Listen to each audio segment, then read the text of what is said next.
이게 이제 사람들이 이런 게 있어요. 저런 이제 특히 외계인 해부하는 장면 나왔던 그런 거 있었잖아요. 그것들이 이제 왜 그렇게 했는가 다 밝혀졌어요, 사실은. 안녕하세요. 저는 천문학 박사 이명현입니다. 주로 연구를 했던 천문학 분야는 외부 은하라고 하는 것들을 관측을 해서 물리적인 특성을 찾아내는 것인데요. 전파 망원경을 사용하다 보니까 자연스럽게 외계 지적 생명체를 찾는 그런 세티 과학자가 되기도 했습니다. 실제로 우리나라에 있는 망원경에서 나온 데이터를 갖고 시뮬레이션을 해서 사람들이 분석하게 하는 그런 프로젝트도 했었고요. 지금은 인문학 하시는 분들과 더불어서 외계 지적 생명체를 찾는 작업의 인문학적 의미 같은 것들을 저희가 연구를 하고 있습니다. 네, 외계인에 대한 관심은 그런적인 관심이라고 봐요. 예를 들어서 자기에 대한 관심을 갖다 보면 우리는 어디서 왔지? 그렇다 보면 이제 가족, 부모, 그럼 조상에 대한 생각하고 이게 이제 굉장히 보편적인 정서잖아요. 그렇게 확대하다 보면 우리나라에서만 사람이 사는 게 아니라 다른 나라에 좀 다르게 생긴 사람이 살고 있네. 그래서 침팬지랑 우리가 친척이란 말이에요. 이렇게 하면 확대되는 거잖아요. 그러다 보면 우리 인간은 어디서 왔는가 하는 아주 근원적인 질문에서 궁극적인 근원적인 질문을 던지다 보면 우리들의 거울, 우리 외계인인 것 같아요. 지구가 아닌 다른 곳에도 생명체 산단 말이야.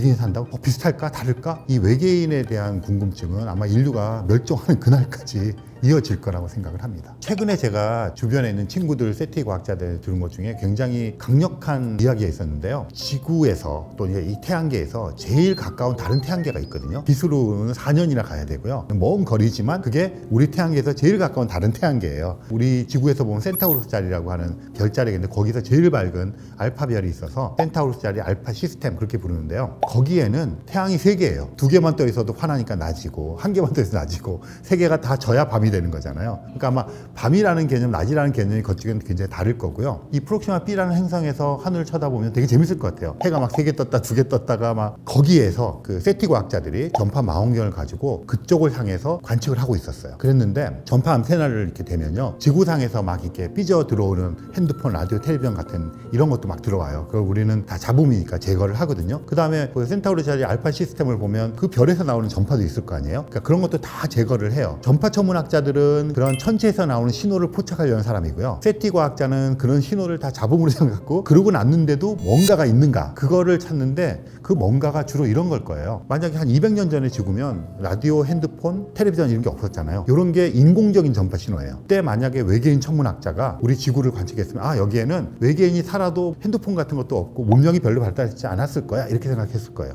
근데 지금 관측하면 핸드폰, 라디오, 텔레비전 막 삐져나갈 거 아니에요. 인공적인 전파 신호가. 게다가 우리가 일부러 신호를 만들어서 외계인 알아차리고 매년 또 보냅니다. 이렇게. 그런 걸 보게 될 거 아니에요. 마찬가지로 이 센타우루스 자리 알파 시스템의 전파 관측을 했더니 지구상에서 나오는 이런 것들 다 빼고 그럼에도 불구하고 강력한 신호가 나오는 거예요. 그래서 이거는 굉장히 가까운데 강력한 전파 신호가 나오니까 인공적이라고 생각돼요. 그래서 지금 막 엄청 흥분을 했죠. 이게 몇 년 전에 발견된 건데 그래서 저도 막 동료 선배 세티 과학자들이랑 와 이거 진짜 우리가 발견한 거 아니야 이랬는데 그 이후에 계속 지금 공방을 하고 있어요. 진짠가 아닌가. 근데 아직 결론은 나지 않았습니다. 이게 자연적인 전파 신호가 아니라는 것까지는 컨센서스가 모아졌어요. 근데 여기서 이제 관건이 인공적인데 지구상에서 발생한 거냐 저기서 온 거냐에 대한 구분을 하기 위해서 지금 노력을 하고 있는데 아직 결론을 나지 않은 BLT 원이라고 하는 이름을 붙여놨는데요. 요걸 좀 주목해서 보시면 몇 년 안에 판가름이 날 겁니다. 좀 안타깝게도 최근의 기조는 지구상에서 발생한 것이 끼어든 거 아닌가 이런 쪽에 조금 무게중심이 실리고 있습니다. 좀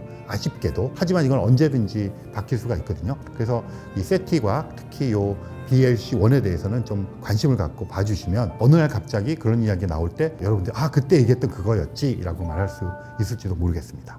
우리가 살고 있는 게 태양계인데요. 이런 태양계 같은 것들이 우리가 살고 있는 은하 안에만 수천억 개가 있어요. 이런 태양계 같은 시스템이 수천억 개가 모인 걸 은하라고 부르거든요. 근데 우리가 살고 있어도 우리 은하라고 불러요. 근데 이런 우리 은하 같은 은하들이 지금 우리가 알고 있는 우주 속에 한 1조 에서 2조 개 정도가 있는 것 같아요. 그리고 우리가 지구 바깥에 있는 행성들을 관측을 쭉 해왔는데요. 지금 5천 개가 넘게 발견이 되고 있어요. 확인된 것만. 그리고 확인을 기다리고 있는 게 또 몇만 개가 있어요. 그런데 그거 중에서 지구랑 비슷한 애들이 있을 거 아니에요. 그러니까 크기라든가 조건들. 그런 애들을 50개에서 500개 이렇게 넘는 것 같아요. 그런 애들을 가지고 전체 우리 은하에 곱해서 적용을 시키는 거죠. 그랬더니 우리 은하 안에만 지구와 비슷한 환경 조건을 가진 애들이 50억에서 500억 개.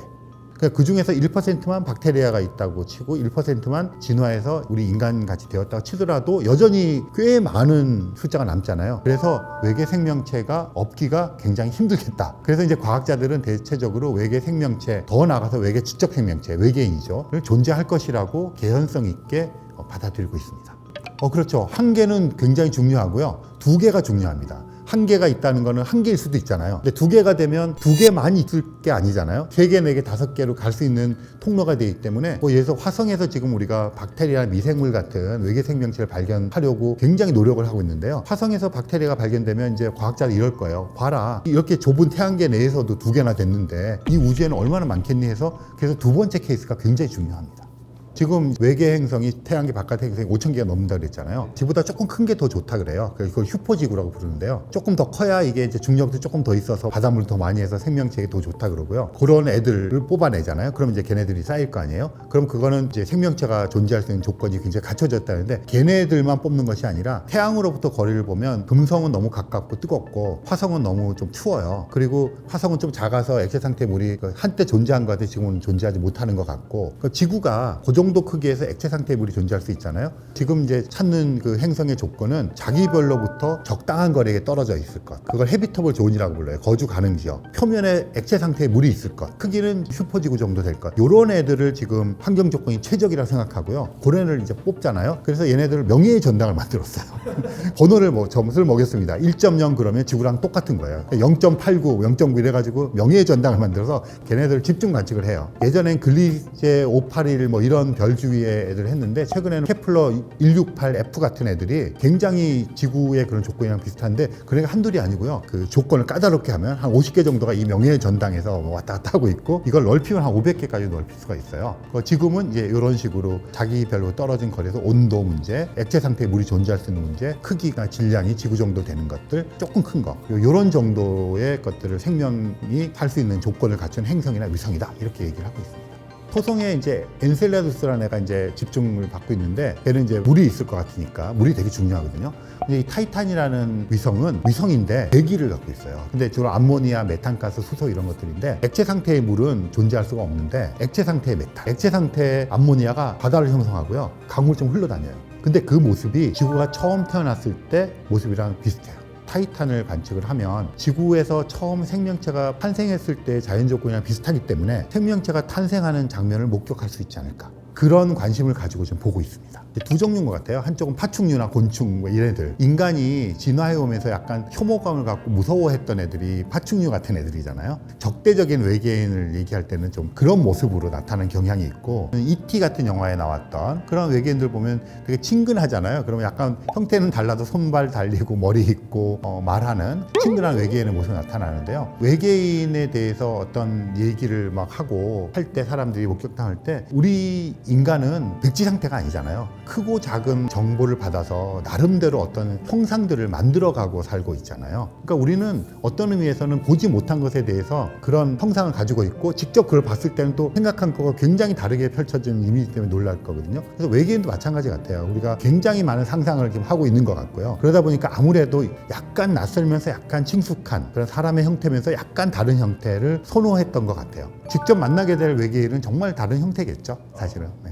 그러니까 이제 사람들이 이런 게 있어요. 저런 이제 특히 외계인 해부하는 장면 나왔던 그런 거 있었잖아요. 그것들이 이제 왜 그렇게 했는가 다 밝혀졌어요, 사실은. 예를 들어서 외계인 해부 영상 같은 거는 어떻게 된 거냐면 이제 그 영화 감독을 하고 이러는 사람이 특수분장을 하는 친구에게 부탁을 했어요. 만들어 달라고. 그래가지고 촬영도 그거 이제 같이 그 팀에서 해가지고 사람들의 반응을 보기 위해서 했는데 일이 커진 거죠, 이제. 네, 그런 경우가 많이 있고요. 미국이나 뭐 다른 나라들에서 이제 비밀로 돼 있던 것들이 일정 시간이 지나면 문서들이 다 공개가 되잖아요. 외계인이 타고 온 UFO가 추락하는 걸 봤다 이런 것도 보면 당시에 이제 주로 이제 군사 기지가 있는 근처에서 실험을 했던 것들이 뭐 추락하는 것도 있고 근데 그걸 감춰야 되는데 그걸 고지고대로 다 얘기하지 못하는데 사람들 사이에서 뭐 UFO 떨어졌다 목격담이 있으면 그냥 방치하는 거죠. 전략상 목격담이 100개가 있다고 해서 그 진실이 되는 건 아니에요. 목격담이 없더라도 증거가 있으면 되는 거예요.